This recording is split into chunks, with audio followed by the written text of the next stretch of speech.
Now, hi everyone. This is a very important, three important questions for today. The very first question talks about the general debate of the United Nations General Assembly. तो ये debate just after the UN General Assembly it takes place, right?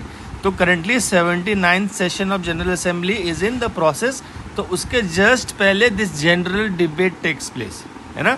तो on basis of that we will solve three statements. The very first statement says the general debate is an annual meeting of the heads of the state and government at the beginning of the UN general. So it's a beginning. ये statement to make you learn that it is the debate at the beginning of the UN General Assembly session. Okay? तो ये भी आपको पता होना चाहिए कि it takes place in beginning of the UN General Assembly session. और बाद में नहीं होता या डिस्कस अदर थिंग्स नहीं होता या मोटिव्स डिस्कस करने. इट्स जस्ट बिगिनिंग और उसमें स्पीचेस होते हैं and even the speeches are very random. Every country gives a speech. तो वो हम देखते हैं आगे. During the general debate members have no right to reply. Okay, suppose when in general debate when the any member country is just delivering the speech, right, तो आप any country has this right to reply और not. We will see. There is no common theme of the general debate. Each member country decides the theme of the debate. तो अगर general debate पे ये question आ रहा है तो ये बहुत इंपॉर्टेंट स्टेटमेंट है कि उसका एक कॉमन थीम होता है या नहीं होता. Now if you see here the 79th session is going to take an annual general debate. Now आप देखो यहाँ पे कि it's an annual debate in सितंबर of the heads of the state and government of 193 UN member state. So all members are there. Okay, it takes place at the beginning. ये देख कर लिया. It usually the first debate of the session and members do have right to reply and this is made in writing by a head of the state. So yes, it has right to reply. तो अगर आप देखो यहाँ पे members have no right, ये गलत statement, it's a wrong statement. It has right to reply. Now if you see the general theme, each year a new theme is chosen for the general debate. In 24 the theme is leaving no one behind. सो ये जो statement है आपका this is no common theme, this is incorrect statement. So answer is A, one only, right.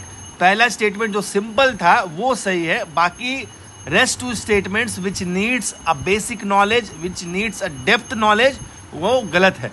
Okay, so second and third are incorrect option.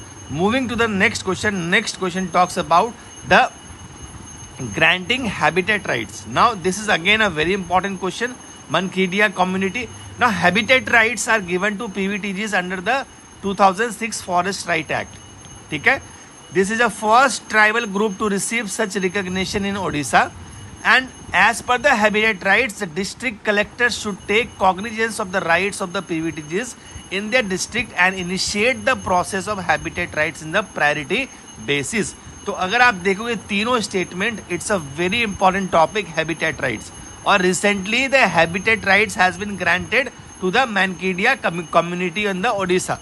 अब आप देखो इसका कि under the it is defined under the schedule right 2006.